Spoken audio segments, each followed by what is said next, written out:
Welkom zur Sonntagsschule. Wir sind von der Evangelium. Wir gehen wieder von da, wo wir Ferien Sonntag aufgeschlossen haben. Wir wollen aber uns ein klein bisschen wiederholen, die verschiedensten Punkte, bloß zum dort die Fan-Deut antragen.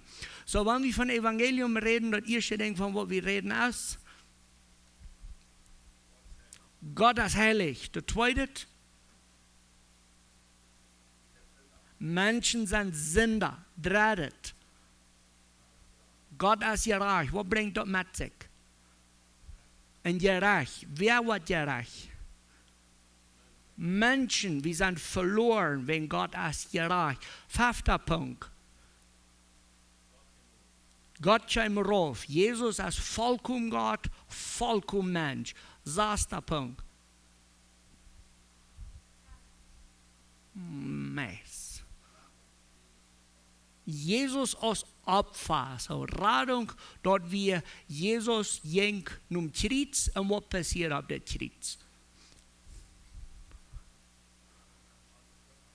So gut. Jesus nahm unsere Schuld. Gott sein vollkommen gerecht, war sinnvoll ab Jesus. Und dort wir, wo so Jesus ihn dort so schrecklich wir, wenn dort wir eine Strafe für Sinn. Wenn wir von der wiederholen, dann müssen wir unbedingt Resurrektion, also Auferstehung.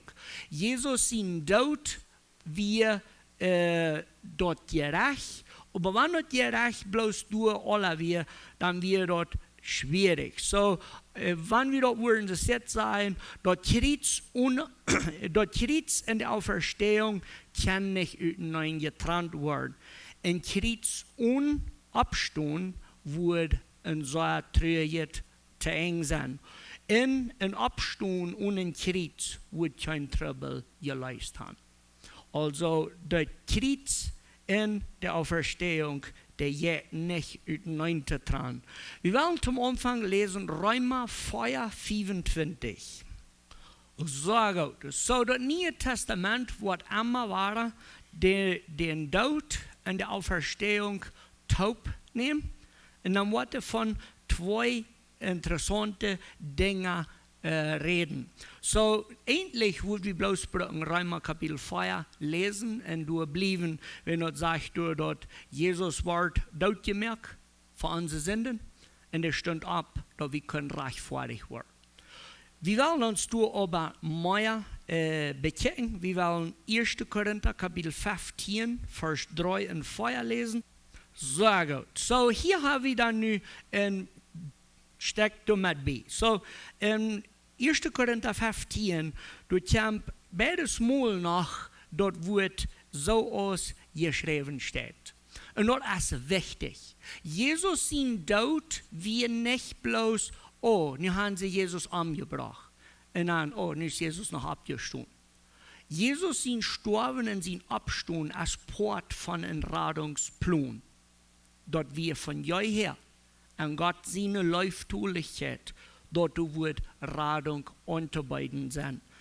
Daher ist Paulus dort wichtig, in der Schrift in 1. Korinther, dort so ausgeschrieben steht. Und hier ist, wo diese Geschichte für mich so interessant wird, dort die Geschichte vom Tod abstehen, ist nicht eine ausgedachte Geschichte. Da wird nicht, dort Jesus wird umgebracht, in einem Grab gelegt, und nu fallen die Jünger bei. Eine feine Lösung für unsere drei Geschichte ist, gut sein, Jesus ist abgestanden.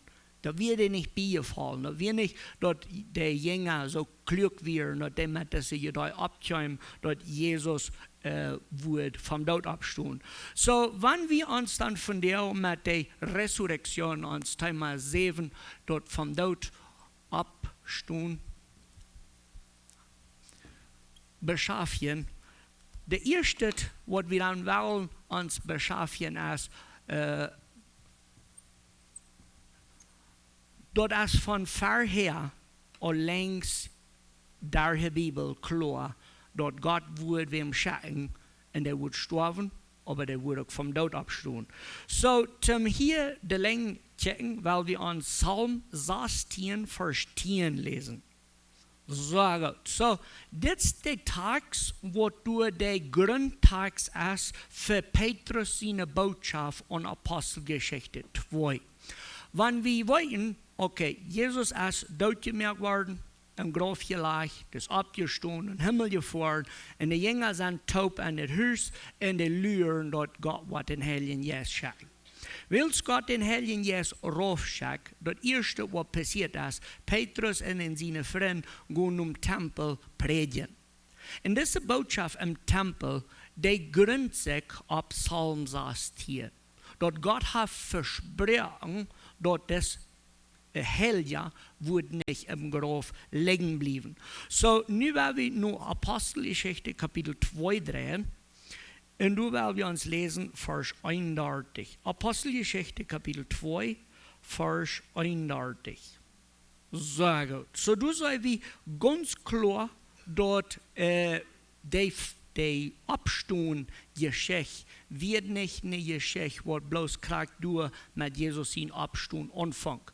Gott hat all offenbart, dort wann der Heilige kommen wird, der wird dort gemerkt werden, aber der wird nicht im Grab liegen bleiben. Da merkt die Geschichte so schön. Wir wollen noch lesen Matthäus 16, Vers 21. Da wisst uns, dass Jesus selbst bewusst wird von das Ganze. Wir lesen Matthäus 16, Vers 21. So gut. So, die Geschichte von Jesus, sein Lieden, ist untrennbar von Jesus, seine Auferstehung. Kriegt so sicher, als Jesus wusste, dass er für unsere Sünden sterben wird, kriegt so sicher, dass Jesus wird vom Tod abstehen.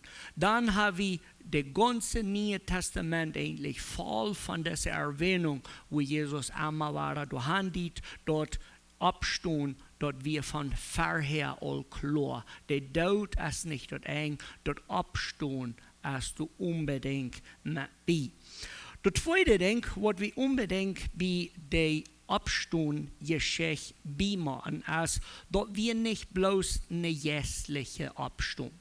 Also, manchmal ist Jesus in Abstund für uns ein bisschen ein abreihender Ding, wenn, ich weiß, für mich als Kind, wenn wir austern wären und dann los wie die Geschichte, dass die Jünger wären in der Stube und da haben die Dären geschlagen und dann, wie Jesus da auf einmal bin, dann sieht es, what's that, ne? Dort ja, all das interessante Gedeihen. Aber wir wollen uns Jesus in Abstand mal bechecken und Taubhang mit was mit seinem Körper passiert.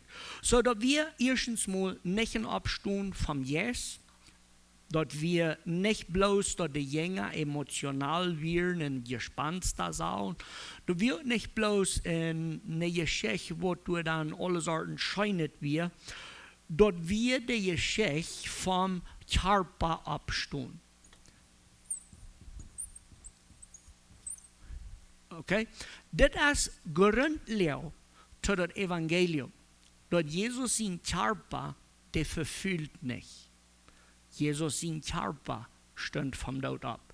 Und hier wollen wir uns dann ein paar Dinge jetzt bechecken. So, Matthäus 28, Vers 6. Okay, so der Engel, wo du beim Grab wirst, die sagen diese Botschaft. Er ist abgestanden und dann kommt der Hänger an, der Grab wird ladig. So, ab wenigstens wird wie bei diesem Punkt bei dir sein, dort der Körper ist wenigstens verschwunden. Dort stimmt doch, nicht? Wenn der Grab ladig ist, dann ist der Körper nicht mehr durch. Das ist simple Logik. Wenn wir in Lukas 24, Vers 3 lesen, dann geben wir noch ein klein bisschen mehr Anblick auf, was passiert wird. So, wir lesen Lukas 24, Vers 3. Okay, so hier sagt dort allmählich ganz spezifisch am Tag, no hallaron el cuerpo del Señor. So, der physische Körper von Jesus wird nicht im Grab. Der Auferstehung ist groß, im Sinne von, dort soll uns aufdagen, dort Jesus in Auferstehung wird vollkommen.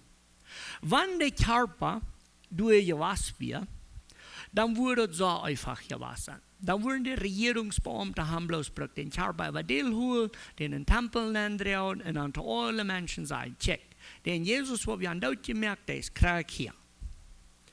Aber der Charpa wird nicht durch. Der Charpa wird lebendig. Der Charpa wird vom Tod abgestoßen.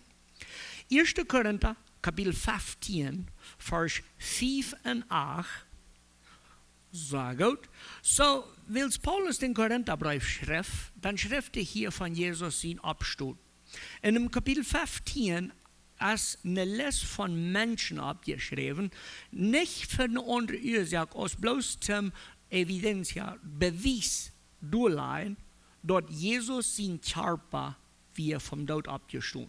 Menschen haben Jesus gesehen. So das erste sagt du, Petrus hat Jesus gesehen, dann die 12 Apostel, dann 500 Menschen zugleich, oder Brüder zugleich, dann noch Jakobus, dann frisch der Apostel, und dann zu guter Letzt noch Paulus selbst. Also die Auferstehung von Jesus, die wir ein ganz klares Ding, du wir Menschen zeugen, wo du sehen, oh wow, das ist Jesus. Und wenn wir hier noch wieder den Charpa abstehen, weil noch einigen bieten, du können wir uns so erhieren, den Thomas seine Geschichte bieten. Weil Thomas Schwierigkeiten hat zu glauben, die sehen nicht, ich will in Jesus sein, wo du Jesus lenkt. Die sehen, ich will Jesus sein. Und weil Jesus sich dem Thomas wies, das so beeindruckend, wo krank Jesus du ist.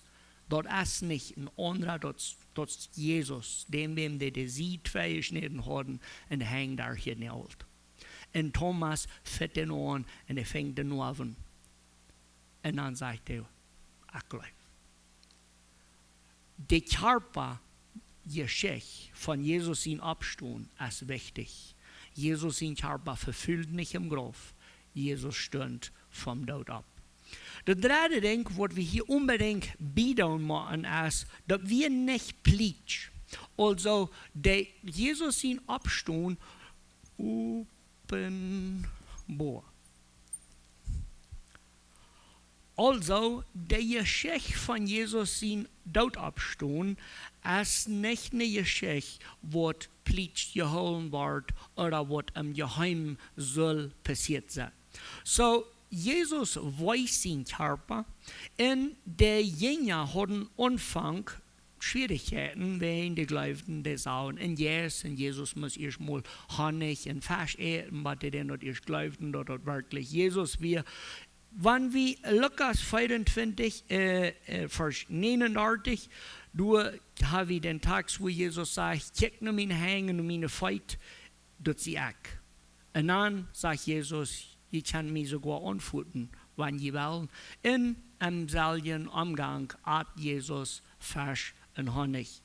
Lukas 24, Vers 42 und 43, da haben wir den Tag, wo wir weiten, dort Jesus eut. Also ein Charpa, wo du essen kannst, ist bloß nicht ein Yes. Dort ist ein Charpa, so ein Ostüren auch kann. Dort merken wir in der Geschichte, dort Jesus verstärkt sich nicht, der lässt bloß ut, zu wem er sich offenbaren wird.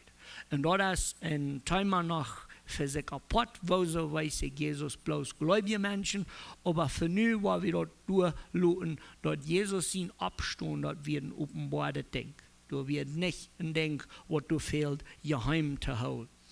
Dann, weil wir uns hier so nu noch ein klein bisschen mehr anschauen an der Auferstehung, auf Spanisch braucht wird eine Resurrektion física y literal. Also, der hat ein Charpa und dort wir in Wirklichkeit vom Tod abstehen.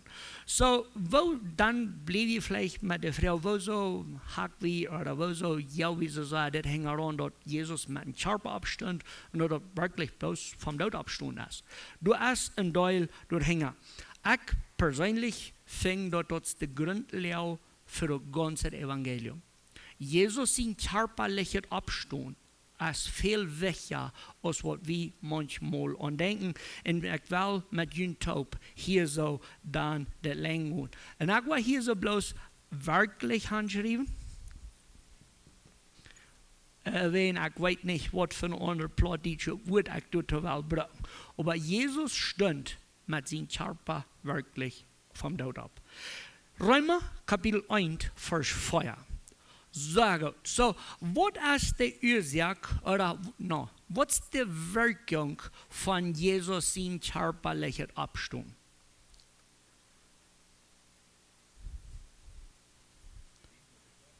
Gut.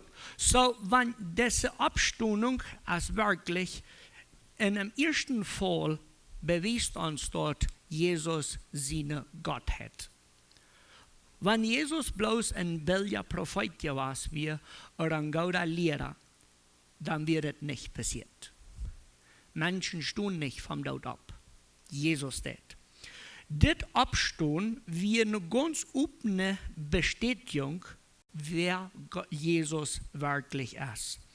Dort wies uns aber auch, dort das Opfer, was Jesus brach für unseren Sinn, angenommen worden wird. Dort ist ein Ding, was bei mir noch mehr zu verarbeiten fehlt. Also, wo weit ich dort weil Jesus am Kreuz starb, dort genug wir, zum Gott seine Gerechtigkeit zufriedenstellen. Kom je met de vrouw met? Also, wat heb ik van bewijs dat de Heilige Gott zijn gerecht op Jesus vollkommen tevreden worden is, daar Jesus zijn dood?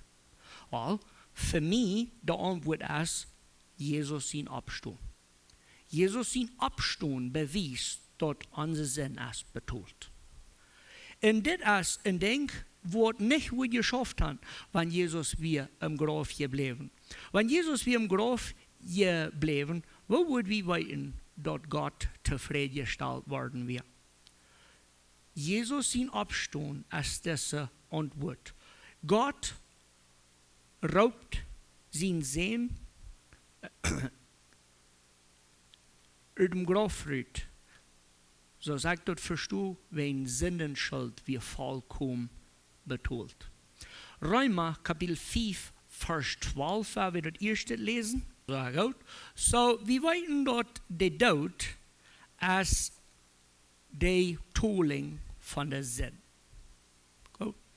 Und ich habe das auch mehrmals hier in Sünderschuld gesagt, aber ich will noch einmal sagen. Wenn erst wer zweifelt, als er verdammt ist, dann fragt er bloß, wie viele Menschen haben den Tod all überlebt. Und das sind so arschige Fragen. Aber alle Menschen auf dieser Erde weiten dort, dass du kein Tag heute sterben mal. Certo? Das ist bloß der Beweis, dass wir sind Sünder. Und uns Körper wird bloß Tod kommen. Das ist alles, was du hast. In Römer 5 lehrt uns dort, also der Tod, das ist die Tooling für Sinn. Und wir weiten, dass das was passiert. In 2. Timotheus, Kapitel 1, Vers 10, du lest wie, was Jesus seine Wirkung ab dessen Tod dann ist. 2. Timotheus 1, Vers 10. So, Jesus sein Abstand bringt Unsterblichkeit.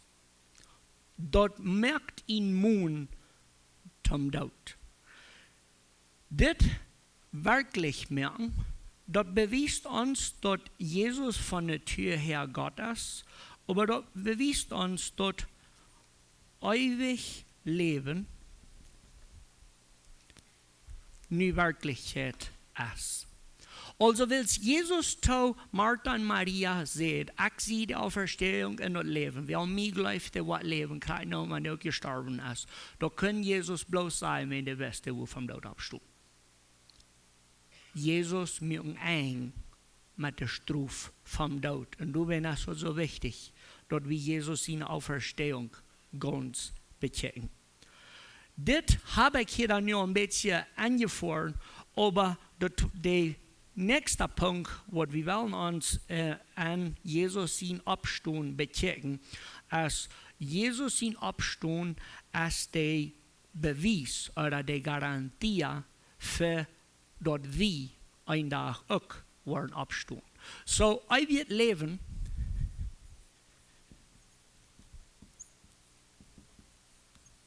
euer Leben als die Botschaft, was wir als Christen predigen. Das stimmt doch. Alle Mann sagt, wenn du nicht was nach Hause gehen, dann sollst du an Jesus glauben, dann für einmal bei Jesus sein. Das ist schön, das ist was mit Buben Eva.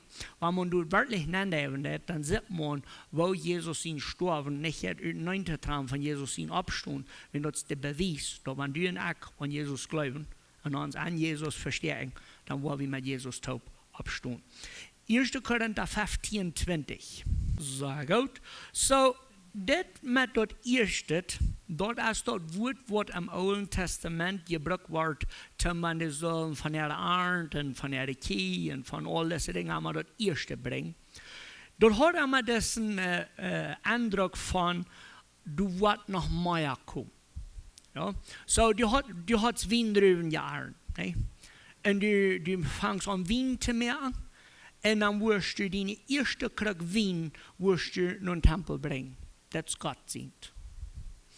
Das meint aber nicht, dass der Wein alles ist. Das meint, du kommst noch da mit bei. Wenn Jesus in 1. Korinther 15 beschrieben wird als der Erste, was vom Tod absteht, dort gibt uns diesen Eindruck, dass wer immer diesen Text lesen wird, der ist ganz bewusst, dass das bloß der Anfang vom Tod absteht. Jesus unbedingt, wie Gott, steht von Tod ab.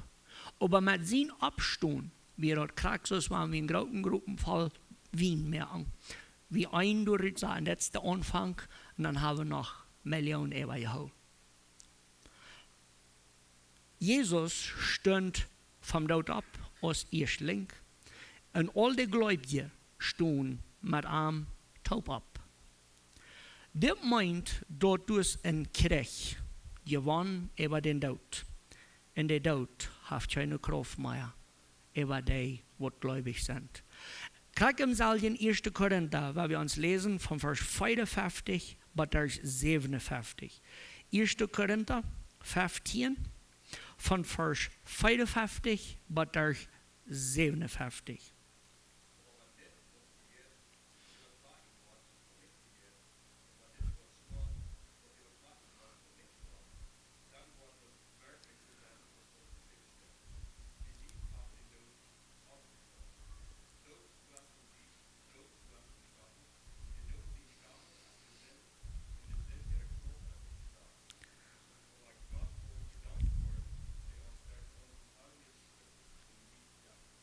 Sehr gut. So, den Text kann man höchst nehmen und jedes Mal frisch lesen, was ihnen dort fehlt. Aber Paulus schrieb an die Korinther und sagt, der Tod seine Macht ist weich.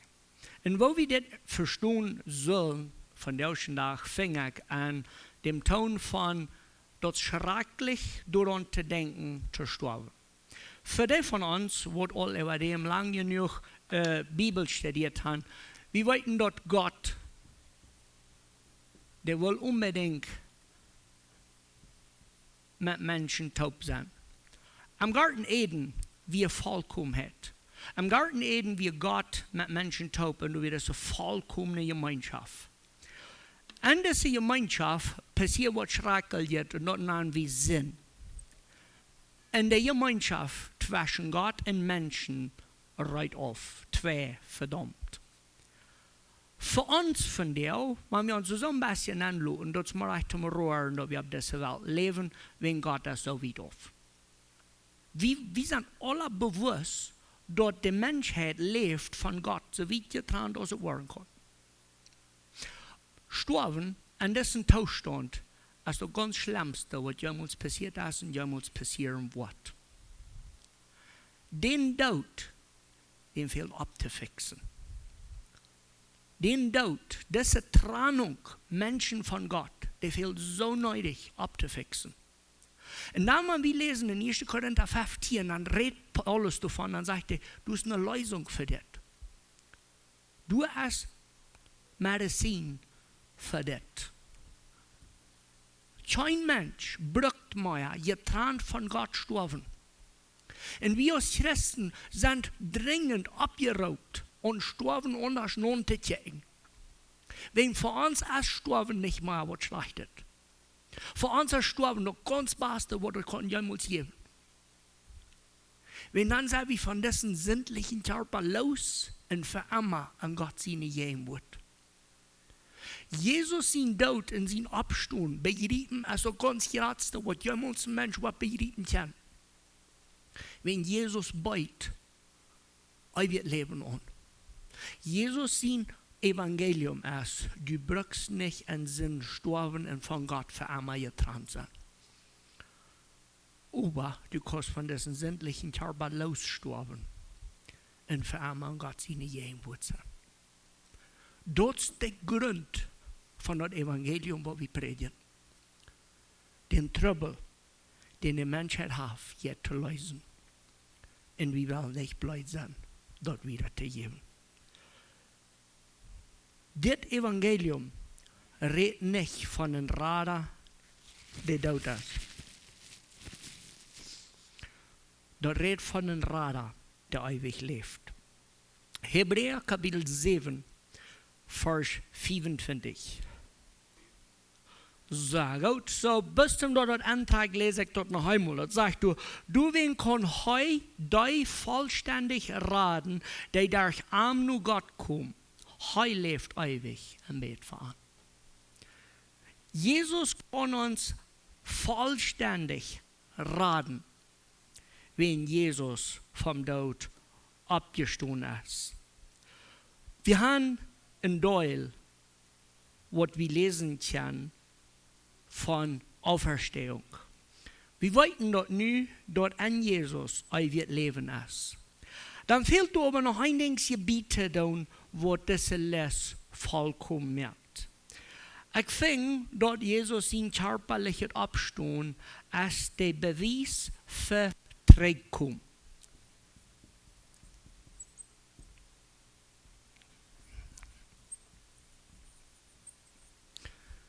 Jesus stand ab vom Tod und dort ist Beweis, dass Jesus kämpft frisch.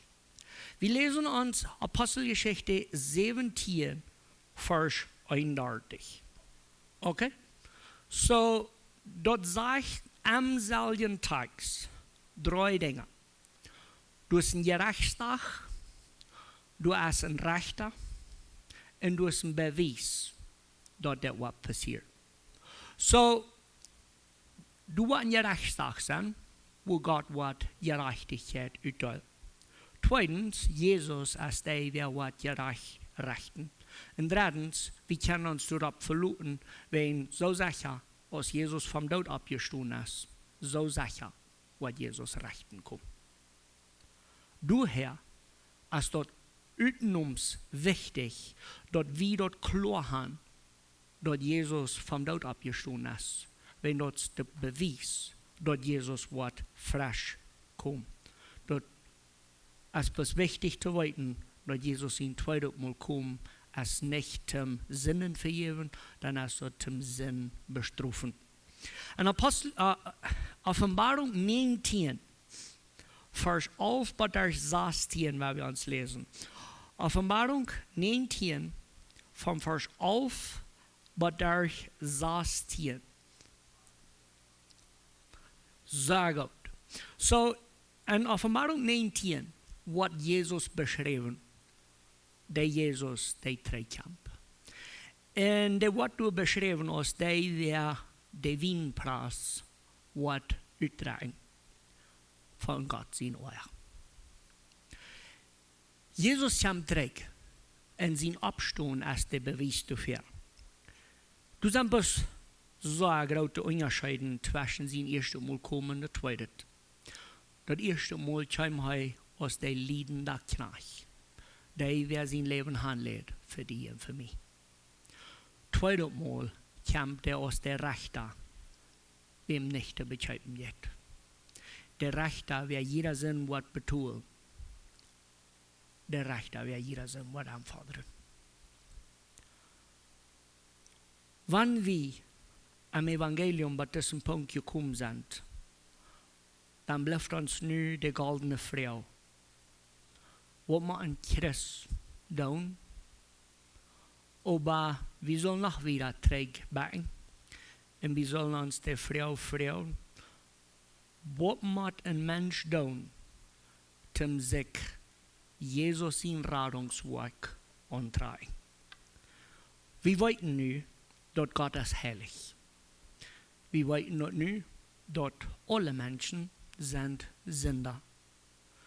Wir wissen, dass du es gerecht und das gerecht geht nicht zu verhindern. Wir wissen, dass Jesus Gott ist und ein vollkommenes Leben gelebt hat. Wir wissen, dass Jesus ist gestorben als ein Tischtod für die Sünder. Wir wissen, dass Jesus vom Tod abgestanden ist, für immer zu regieren und ewig Leben anzubieten. Diese Wahrheiten, die sind wahr. Tut aber nicht unerkennen, nicht mal, wann wir noch will. Die nächste Frau am Evangelium ist diese. Wo können wir antworten zu dieser Wahrheit? Was tun du und ich mit dieser Wahrheit, wenn wir das erst weiten? Und hier ist, wo 2000 Jahre Menschheitsgeschichte allhängerwegs ist. Wenn wir bei dem Punkt Nummer 7 kommen, wo wir ganz klar uns bekickt haben, dass Jesus ist abgestanden und dass er für immer lebt, von da an wieder ändert der Ton vom Evangelium mit der Anstellung oder der Frau, was kann du und ich da nu tun? Wo und wo kann wir diese Radung auf uns tragen? Und ich will von dir bloß den Titel lesen von unserer nächsten Sonntagsschule. Der nächste Punkt, der Punkt Nummer 8 im Evangelium heute, Buße und Glauben. Buße und Glauben ist das nächste Ding für die und mich auf alles. Wann wer von Jünd mit mir taub angeredet worden ist, da ist die Klasse, wo wir nu gehört haben im Evangelium. Ich will Jünd merken, dass wir waren taub beten, dass Gott uns Wort Buße und Glauben schenken. Wir sind abhängig von Gott sein heiligen Geist, dass der in uns Buße und Glauben wirken. Die Bibel lehrt uns ganz klar, dass der Glauben kommt durch das Wort. Also, wir müssen predigen, wir müssen diese Wahrheit einmal wieder aufdagen, wir müssen einmal wieder wiedergeben. Aber wir wollen nicht vergessen, dass wenn wir Glauben erlangt haben, das ist bloß wegen Jesus seine Gnade. Gott hat uns auf einmal das Verstand aufgemerkt und das Hart aufgemerkt, dass wir das begriffen haben. Und nun verlangen hast, gerat zu sein. Und nun verlangen hast, diese Wahrheit vom Evangelium für die anzutragen. Das gerade Gebet ist das. Gott, help mir Buße zu tun und schenkt mir Glauben. Mag Gott durch diese Klassen an uns Buße und Glauben erwecken. Wir nächste Sonntag uns spezifisch beschäftigen mit, wo kommt man bei Buße, wo kommt man bei Glauben, und wir beten. Und ich will mit Ihnen taub beten, dass Gott uns Wort durch Worten aufmerkt, weil wir taub beten. Vor dem Himmel, Dankeschön für dein Wort. Dankeschön für deine Radung. Dankeschön für die Offenbarung als heilig, vollkommen und würdig für alle Anbetung. Dankeschön für die Offenbarung als heilig und gerecht. Und wir danken dir, dass du nicht Sinn gedulden lässt. Wir danken dir aber von deinem Hort, dass Jesus den euer hat auf sich genommen, uns von Sünden loszuschreiben. Wir danken dir, dass Jesus gestorben ist für unsere Sünden und damit vollkommen den Preis gezahlt hat für Sinn. Wir danken dir aber auch ganz besonders, dass Jesus vom Tod abgestanden ist, um damit zu beweisen, dass ein Arm ewig Leben ist und dass der Tod betont worden ist. Wir beten, dass wenn wir wiedergehen in diese Klassen vom Evangelium, dass du uns wasch, das Hort und das Verstand aufmerken zu verstehen, wo da wir richtig Buße und wo glauben wir richtig an die. Wir beten, dass du uns wasch Buße schenken en dat u ons ook was Glauben schenken. Reiner, echter Glauben an die en an das Blut, was Jesus verguten hat, uns frei zu schöpfen. Wir danken dir, dass du uns auf Verreich gegeben hast, all das im Glauben zu begreifen. Und wir beten auch für all die, die noch Schwierigkeiten und Zweifel haben mit das. Möchtest du Gnade haben, möchtest du Glauben schenken, möchtest du Buße schenken. Wir beten, dass du was wieder mit uns sein und das Gottesdienst und möchtest du alle Anerkennung nehmen und möchtest dein vollkommener Welt mang uns Ruhm haben. In Jesus' Namen. Amen.